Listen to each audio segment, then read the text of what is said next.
Noong ika-19 na Hunyo, 1861, sa payapang bayan ng Calamba, Laguna, isinilang ang isang batang may pusong puno ng pangarap. Isang pangarap na bagamat payak sa simula, balang araw ay magliliwanag at magbabago sa kasaysayan ng bayan. Pasyano, tumawag ka ng panday. Saglit lang po, Itang.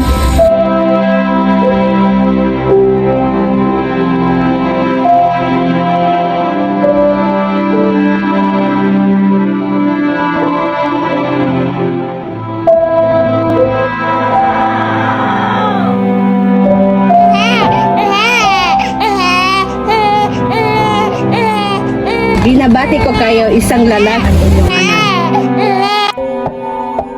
Sa piling ng kanyang ina, ang unang nahubog ang isip at puso ni Rizal. Dito niya natutunan ng kahalagahan ng pagbasa, pagsulat, at higit sa lahat, ang pagmamahal sa Diyos at sa bayan.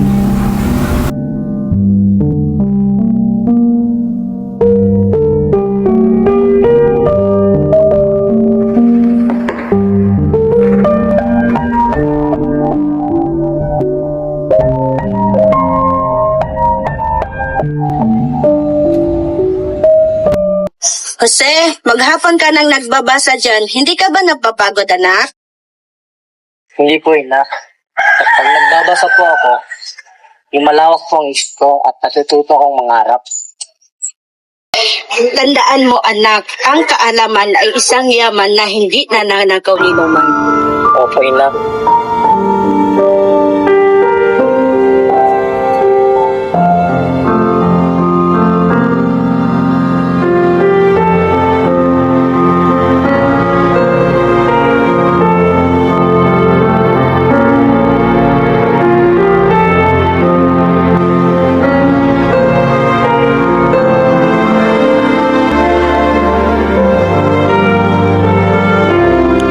Habang lumalaki, unti-unting namulat si Rizal sa katotohanan. Hindi lahat ay pantay-pantay.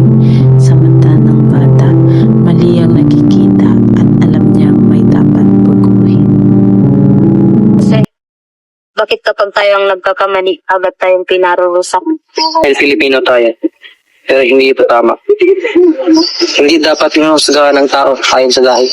May magagawa pa ba tayo? Meron. Magsimula ito sa pag-aaral at pag-unawa sa katotohanan.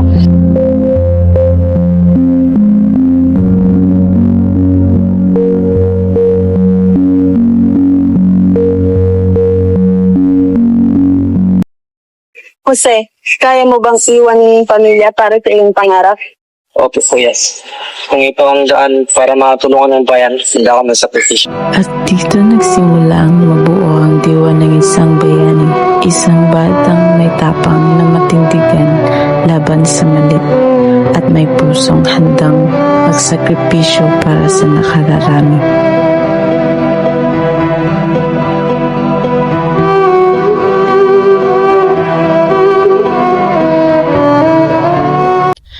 Sa Europa, ang isip ni Rizal ay lalong nahubog at ang kanyang damdamin ay lalong tumibay. Sa bawat pahina ng aklat at sa bawat aralin, mas malinaw niyang nakikita ang sugat ng kanyang bayan. At dito niya isinulat ang mga akdang bumuhay sa diwa ng mga Pilipino, mga salita na magsisilbing ilaw sa kadiliman ng kawalang katarungan.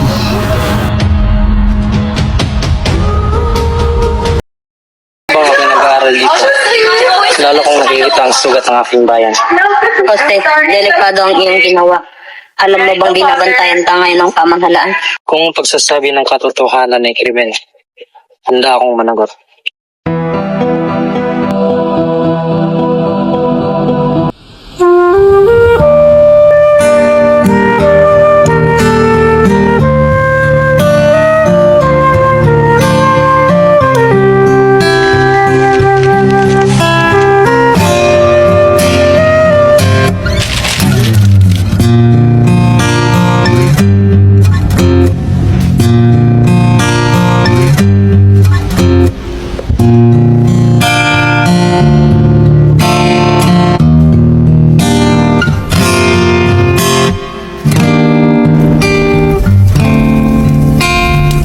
Jose, gusto ko sanang piliin mo ang sarili mong kaligayahan.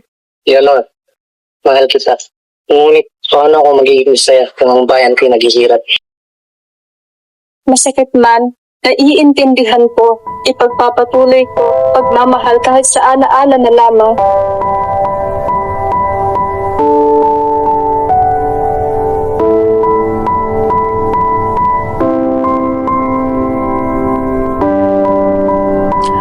Sa sandaling ito, pinili ni Rizal ang bayan kaysa sa pag-ibig.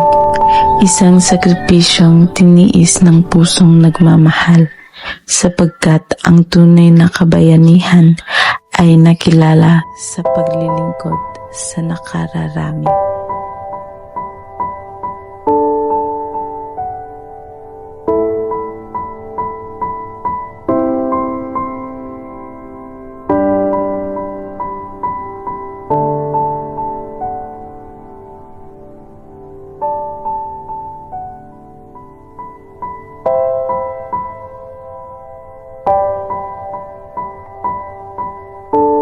Hindi baril ang ginamit ni Jose Rizal upang ipaglaban ng bayan, kundi panulat.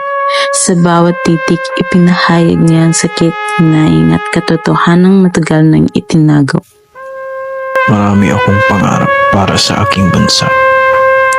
Lalo na sa unaran nito sa komersiyo, medisina, edukasyon at agrikultura. Ngunit sa pangarap na ito, kailangan ko rin ang aking kapwa mga Pilipino. Kaya't sa ganun, naisipan kong bumuo ng organisasyon para sa pangarap na ito. La Liga Filipina. Para sa iyo ito, Pilipinas. Para sa iyo, gagawin kong lahat para sa ikabubuti mo. Kahit na kapalit pa nito'y buhay ko.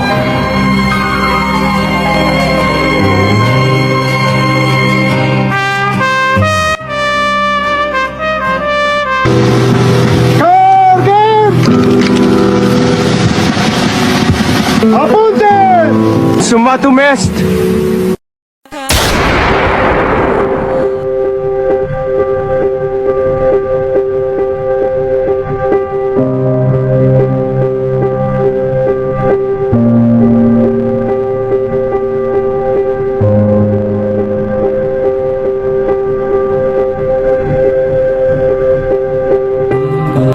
Kung Pilipinas, lupain ng ginto't bulaklak, pag-ibig na sa kanyang palad, nag-alay na ganda't dilag, at sa kanyang yumi at ganda.